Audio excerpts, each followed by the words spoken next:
جس کے تابع دشت و دریا و سمندر ہو، زمین جس کے حکم کی پابند ہو، چرند و پرند، جانور و درخت سبھی جس کے تابع دار ہوں، زمین پہ جو خدا کا نائب ہو، جو مسجود ملائک ہو، تمام مخلوقات میں سب سے افضل و اعلیٰ ہو، اسے انسان کہتے ہیں۔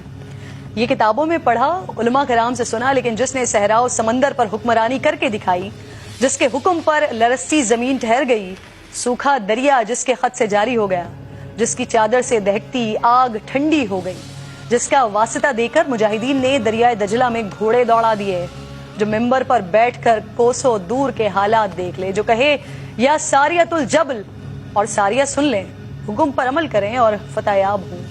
اسے کامل مکمل اکمل مراد نبی داماد علی شہید ممبر و محراب امیر المومنین خلیفہ دوم امام عادل فاروق اعظم سابقین الاولین عشرہ مبشرہ کے بزم نشین محدث قرآن فاتح روم و ایران حضرت عمر فاروق رضی اللہ تعالیٰ عنہ کہتے ہیں،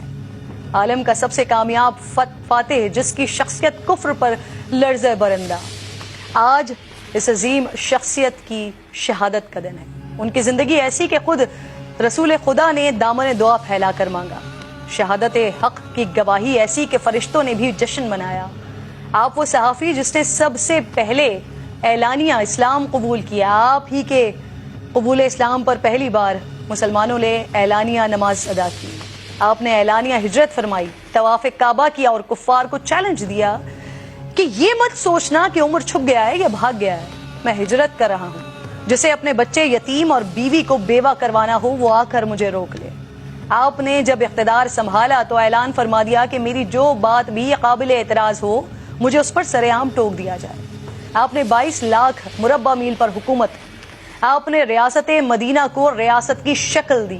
بیت المال قائم کیا، عدالتیں بنائیں، قاضی مقرر کیے، فوجی دفاتر ترتیب دیے، فوجی چھاونیاں قائم کی، جیل خانہ جات اور پولیس کا محکمہ بنایا، مردم شماری کروائی، ملک کی پیمائش کا قاعدہ جاری کیا، نہریں کھدوائیں، رضاکاروں کی تنخواہیں مقرر کی، کوفہ و بصرہ اور قاہرہ جیسے شہر آباد کروائے۔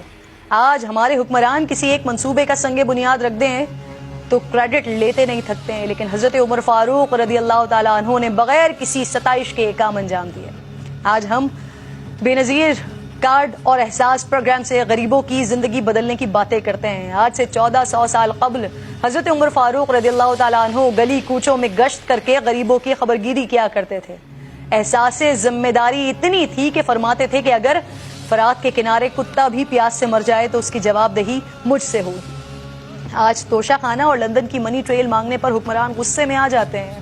اس کو سیاسی انتقام قرار دیتے ہیں، لیکن دور عمر فاروق رضی اللہ تعالیٰ عنہ میں سب مسلمانوں میں بیت المال کا کپڑا تقسیم کیا گیا۔ کپڑا اتنا تھا اس سے طویل القامت شخص کا کرتا نہیں بن سکتا تھا، اور حضرت عمر فاروق رضی اللہ تعالیٰ عنہ دراز قد تھے۔ جب لوگوں نے حضرت عمر فاروق رضی اللہ تعالیٰ عنہ کو اسی کپڑے کا کرتا پہنے ہوئے دیکھا تو کھڑے ہو گئے اور سوالات شروع کر دیے۔ ایسے میں آپ کے صاحبزادے آگے بڑھے اور وضاحت دی کہ میں نے اپنے حصے کا کپڑا اپنے والد کو دیا ہے تو ان کا کرتا بنا ہے۔ وقت کے خلیفہ نے وضاحت پیش کی، لیکن آج اگر ہمارے حکمرانوں سے سوال ہو جائے تو کہتے ہیں پوچھنے والے کی ہمت کیسے ہوئی، پتھراؤ کروا دیتے ہیں، اداروں پر ڈنڈے چلوا دیتے ہیں۔ حضرت عمر فاروق رضی اللہ تعالیٰ عنہ سیاست، امامت، فوجی قیادت کے ہی ماہر نہیں تھے، بلکہ اللہ تعالیٰ نے آپ کے سینے کو نور سے بھر دیا تھا۔ کئی مواقع پر حضور نبی کریم صلی اللہ علیہ وآلہ وسلم آپ سے مشورہ مانگا کرتے تھے، جو مشورہ سیدنا عمر فاروق رضی اللہ تعالیٰ عنہ نے دیا، قرآن کریم کی آیت مبارکہ اسی کی تائید میں نازل ہوئی۔ ازواج مطہرات کے پردے، قیدیان بدر، مقام ابراہیم پر نماز، حرمت شراب، کسی کے گھر میں داخلے سے پہلے اجازت، تطہیر سید عائشہ فاطمہ عائشہ رضی اللہ تعالیٰ عنہا جیسے اہم معاملات میں سیدنا عمر کی رائے، مشورے اور سوچ کے موافق قرآن کریم کی آیات نازل ہوئی۔ علماء و فقہا کے مطابق تقریباً 25 آیت قرآنی ایسی ہیں جو براہ راست فاروق اعظم کی تائید میں نازل ہوئی ہیں۔ جہاں آپ منافقین کے لیے جلالی تھے وہاں مومنین کے لیے درد مند تھے۔ جس سال عرب میں قحط پڑا تو آپ نے قسم کھائی کہ گوشت یا کوئی اور لذیذ چیز نہیں کھائیں گے، یہاں تک کہ قحط ختم ہو گیا اور پھر خوشحالی آ گئی، لیکن آپ نے پھر بھی یہ چیزیں صرف یہ سوچ کر نہیں کھائیں کہ کہیں ایسا نہ ہو کہ میں تو کھاؤں اور میری رعایا میں سے کسی کو یہ نصیب نہ ہو۔ واللہ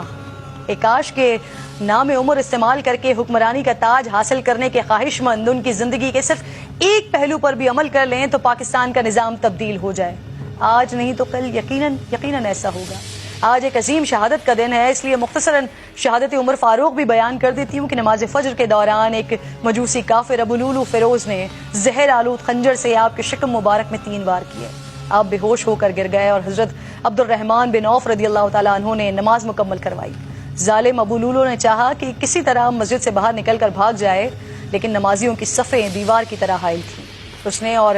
صحابیوں کو زخمی کرنا شروع کر دیا۔ 13 صحابی زخمی ہوئے، جن میں سے 7 شہید ہو گئے۔ اتنے میں نماز ختم ہو گئی اور ابو لولو پکڑا گیا۔